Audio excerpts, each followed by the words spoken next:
Hello, ladies. My name is Nelcy Cárdenas, and I am so happy that you joined us for Mary's Retreat. I know that today I've learned so much from these amazing women who have shared their stories with us throughout the day. I know that one of the things I admire about them is their vulnerability and their openness to sharing, because I know I struggle so much with that. And I know that God calls me to be more vulnerable every day. And so in trying to answer that call today, I would like to share part of my healing journey with you. I suffered my first migraine in April of 2000. Since then, I've suffered hundreds of migraines, and one that lasted longer than 5 years. I tried everything, and after treatments and going to healing retreats, and I ended up just feeling discouraged. I would see how God would grant other people their miracles and not mine. And I started to, after so many years, just started to see the world through like a univision, I call it, where I base everything on my migraines. So I base my decisions on my migraines. I would limit my dreams on my migraines. I also would make or not make commitments based on my migraines. And I measured God's love for me by my migraines, which you can imagine that would lead to feeling very unloved by God. But that's the amazing thing about God, right? Is that He loves us all the time. And He doesn't give up. So just like a perfect lover that He is, He pursued me and met me right where I needed Him to. And He knows me so well that He knows exactly what to say or what to do to get me to listen. So He met me in Madrid on Holy Thursday in 2017. I went on a pilgrimage, and at the Holy Thursday Mass, I was upset because I had not gotten to go to confession. And I saw that there was a confessional line, so after throwing my tantrum, I went and got in line. And I had not gone to confession because of the migraines the weekend before. So after absolution, the priest says to me, I have a message to you from God.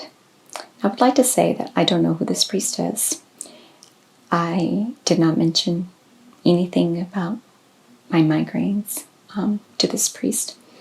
But he says, I have a message from God, and He says to tell you that you have been praying for the wrong miracle all this time. You need to pray for the miracle to let God love you, and the migraines will go away. What? So of course I cry and go back to my pew, and I'm so shocked, and I didn't have words, right? So as I sat in the pew, I thought about a few years before that, when I was helping with Holy Week missions. We were at a very small church, and the priest, who I know well, invited everybody to get in line to have their feet washed by him. And I couldn't do it because of pride. At least I thought that's all it was. Just not being able to humble myself. I knew how Peter felt that day with Jesus wanting to wash his feet. So after Mass, the priest asked me why I didn't get up, and I told him I didn't know. And so he told me, he said, you didn't let God love you today. And we need to work on that, Nelcy. And I thought, okay. So now, as I sat in Spain a few years later, right, I hear the same message from God, and I could not misinterpret it. So I started to pray a lot, I knew God loved me. Like, you grow up knowing God loves you, or at least people telling you that. I just needed to know how to let him love me. And so I kept praying for that miracle to happen. And I didn't pray for my migraines anymore, really, except when every day, because I had the migraines every day. But I started praying just to know how to let God love me. And so I went to go volunteer in Magdala in 2018. And my job was to clean the church. And so the instructions were that I was supposed to read the gospel before cleaning the chapel, each of the chapels, and just kind of reflect on what the Holy Spirit was saying. Well, to teach me how to do this, one of the consecrated women told me about an image.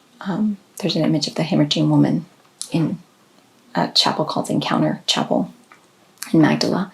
And so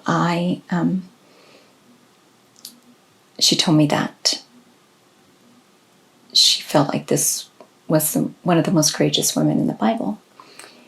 And her statement kind of took me by surprise, because I had never thought about the hemorrhaging woman as courageous, other than she was courageous in trying to touch Christ. So I asked her why she thought this woman was so courageous. She said, because it's to have hope after so many years of suffering. That is courage. And I was again stopped in my tracks. So as soon as she left, I started praying that I wanted to be like the hemorrhaging woman, to have that kind of hope that God would heal me. So a few days after that, I went to the Holy Sepulchre, and on my walk there, I was captivated by a wooden statue of Jesus washing Peter's feet. So, needless to say, I cried my way through this Holy Sepulchre after that. And if you want people to get out of your way, cry, and they'll make space, make room for you. And I went up and I saw Christ on the cross.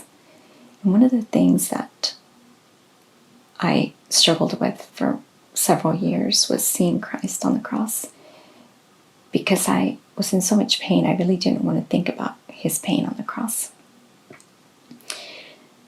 But that day, I saw the cross, and I just cried and said everything I had in my heart.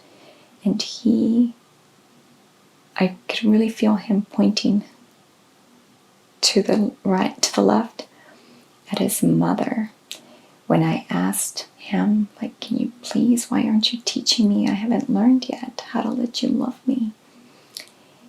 And he points to his mother in my head and says, ask her. She is the perfect person to ask, because she let me love her every single day of my life. I had never thought about that. So then I started asking for Mary's help in teaching me how to let her son love me.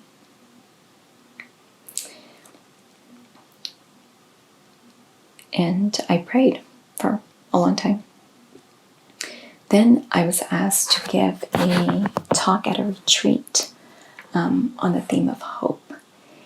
And I don't know how, when you give talks, if y'all give talks, how they go, how God prepares you for them. But for me, he prepares me by testing me in that area.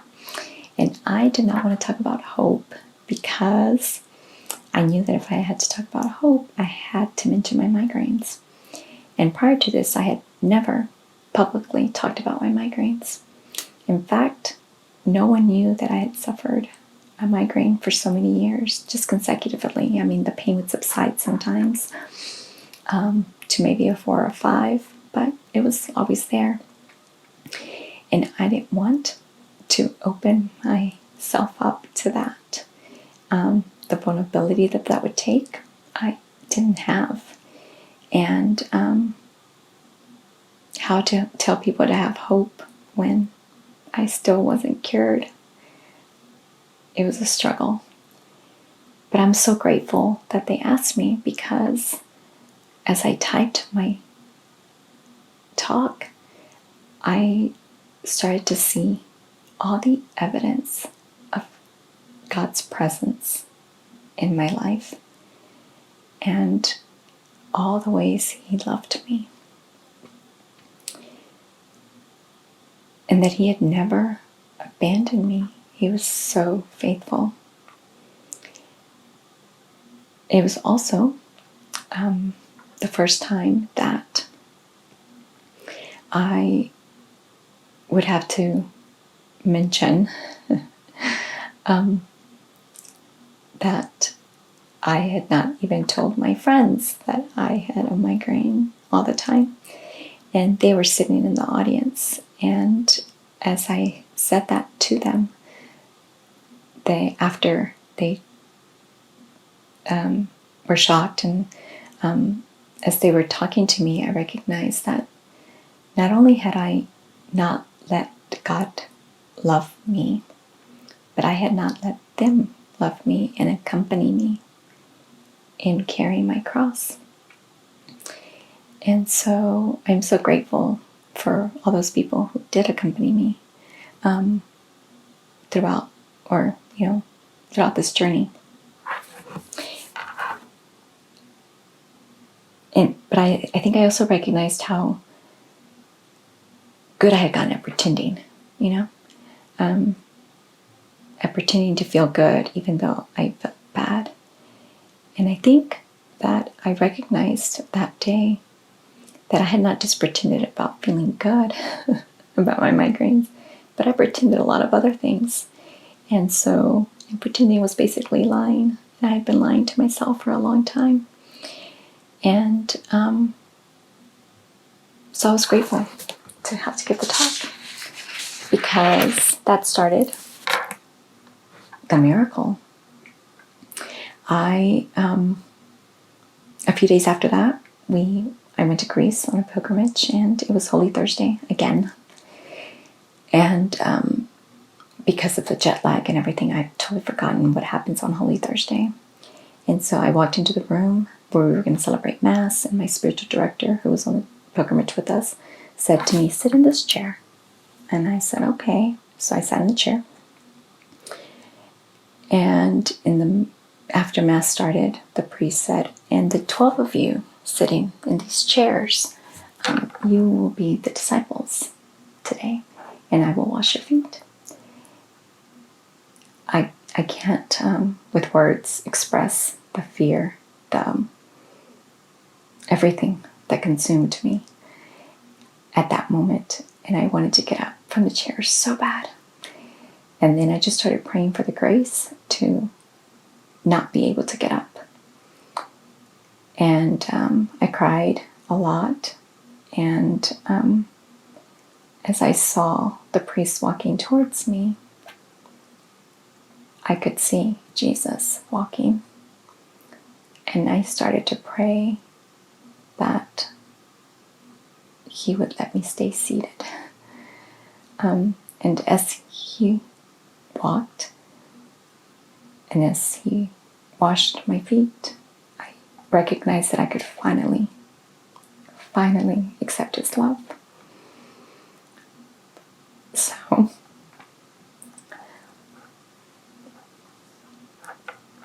God didn't heal me of my migraines that day, but He did heal me of the 5-year migraine.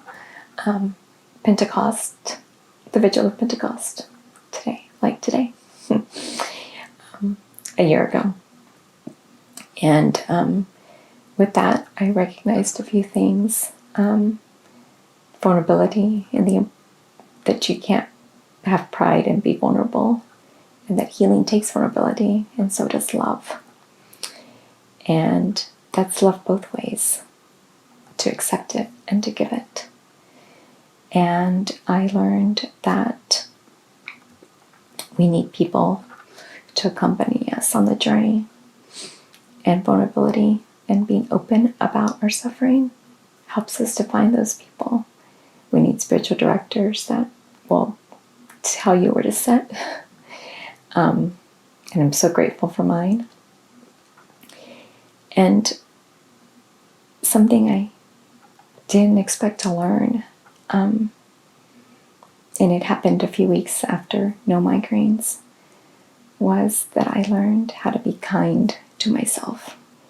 Because for so long, I had been so mean and unkind to myself in beating myself up for not being able to do things that other people could do,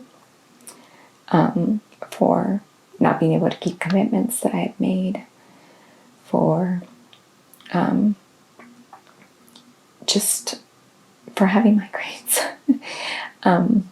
And so after a few weeks of not having them, I started to recognize how unkind I had been. So now I still get migraines. Thank God, not all the time. And but I recognize that in them I can be kind to myself. And I also learned a lot of empathy, for other people. So I'm grateful for the suffering that brought me to where I am now. And I know that God makes miracles happen in His own time. And I don't know what your journey looks like, but I pray that He gives you, and actually I know He'll give you everything you need for the journey. And my biggest prayer is that we as women allow God to love us, accept His love, and in return also accept the love of all the people that surround us as well. Thank you so much for being here, for joining us today. I am so grateful, and know that we keep praying for you.